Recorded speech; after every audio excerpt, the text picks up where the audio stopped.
What's up guys, welcome to Flat Out. Some of you guys were following me when I was with Breaking Point. Unfortunately things weren't working out with Breaking Point, so I decided to go off on my own. But me and Chris, we're still friends, I still support him, and there's no hard feelings in there.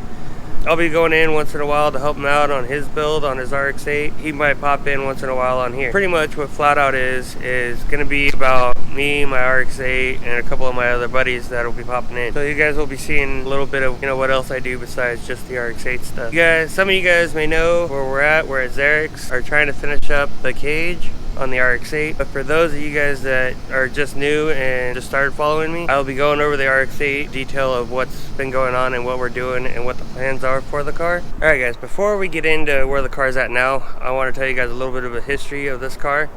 And so I bought the car about 2 years ago. A guy told me the motor was blown. Wasn't a big deal to me. I already had a Renesis that I was building on the side with Kyle Mohan and built to Apex.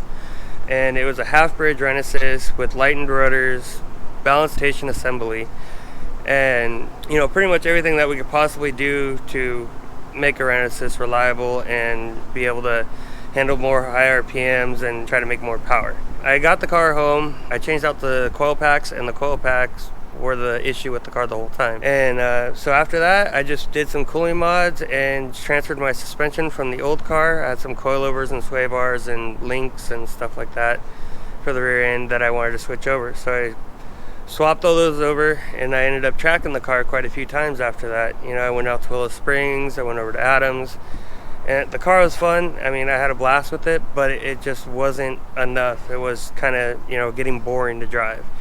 Very easy to handle, and for me, I like craziness and going fast, just going all out all the time. My whole thing was, let's try to get the new Renesis in and see what it does. I ended up getting the Renesis in that we were building, and we dynoed it and everything, and we didn't get official numbers on it. I think it made around 220, 225 at the wheel. I mean, I was able to spin 265s without dumping the clutch, which was really nice.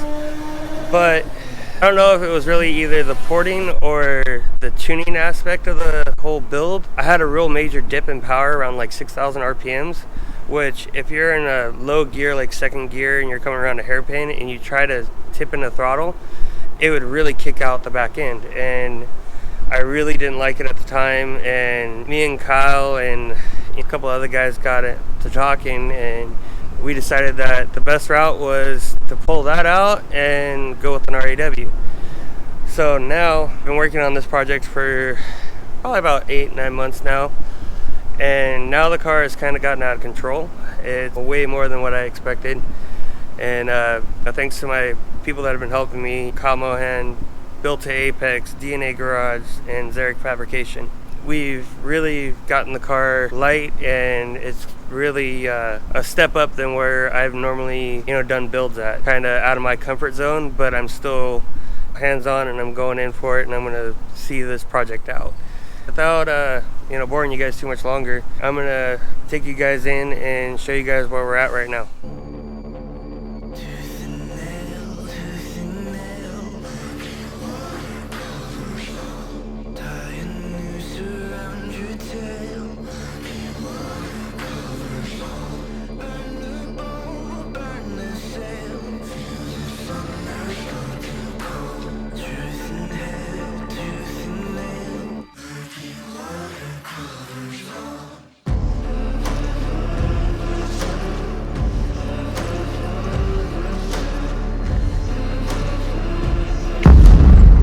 So I brought the car outside instead of keeping it inside the shop. It's a little dark in there, so it's kind of hard to show you guys everything what's going on. So I'll show you guys in a minute what's going on with the exterior and everything of the car. But before that, I want to tell you guys what the goal is with the car. We're going to be doing a lot of time attack racing with it. It's going to be like global time attack, maybe some grid life, and maybe some NASA events. For right now, we're really just trying to get the car done, so that way we can start shaking it down and see what's going on and see what it needs. But for right now, I'll go over what we got. We have on the exterior of the car right now, all we have is it converted to an S2, which is 09 to 11 front and back end of the car. I just like how they look. It's just a personal preference. Pretty much it on that. I'm going to show you guys this real quick. have the Sibon carbon hood. Everything's mixed and matched right now, but that's the hard part of, you know, getting parts for cheap or junkyard. But the headlights are mainly the most expensive part in doing this whole swap. Then we have the rear end.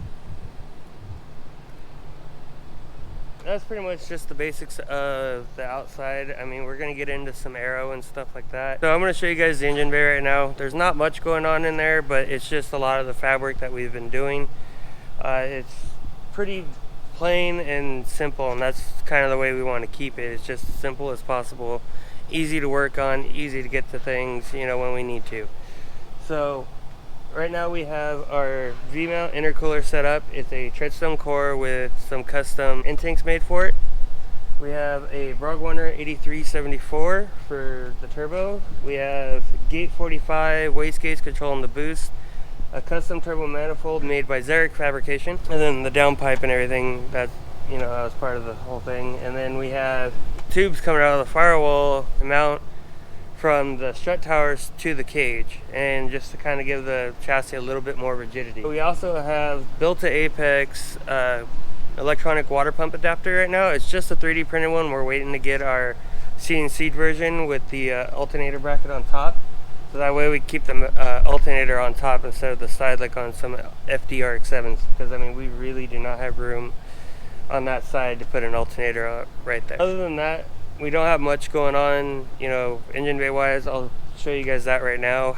The bars that are supposed to be mounting to the strut tower are not done. They're just kind of just sitting in there right now, but I'll show you guys that right now. All right, so we have our one bar coming out of the firewall here. We have our BorgWarner turbo.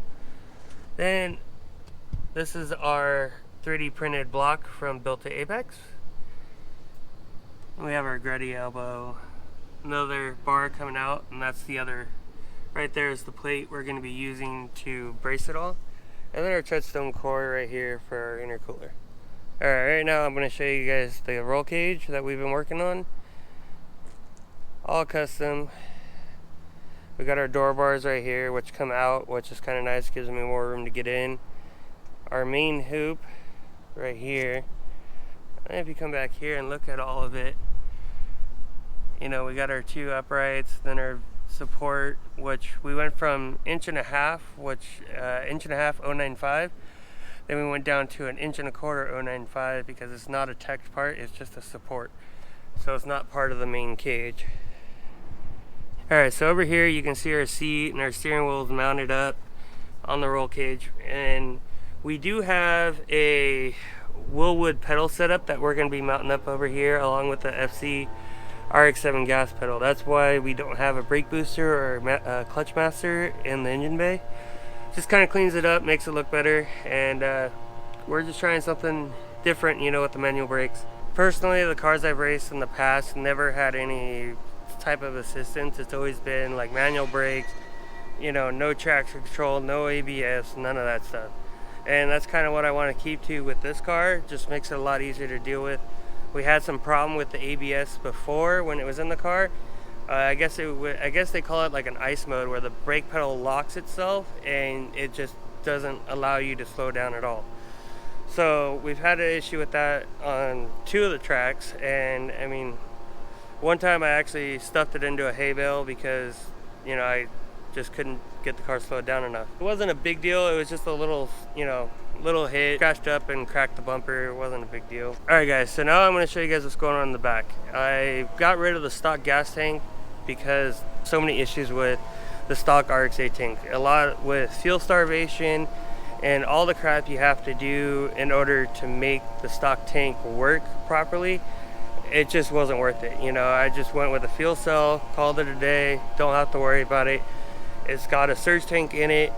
I shouldn't have any problems with any fuel issues. What we have here is a radium fuel cell with in-tank surge tank.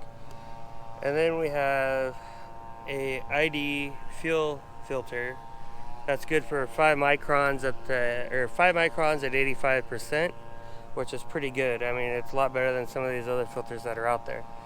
And I mean, it's got a lot of cool features on it. I mean, you could bleed it, you know, through here, it's got a part that shows you if you need to change the filter, and the filter is really easy to change, so that's another, you know, plus on that. So for right now, that's it. I'm going to be trying to get some more work done on this and, you know, keep you guys up to date.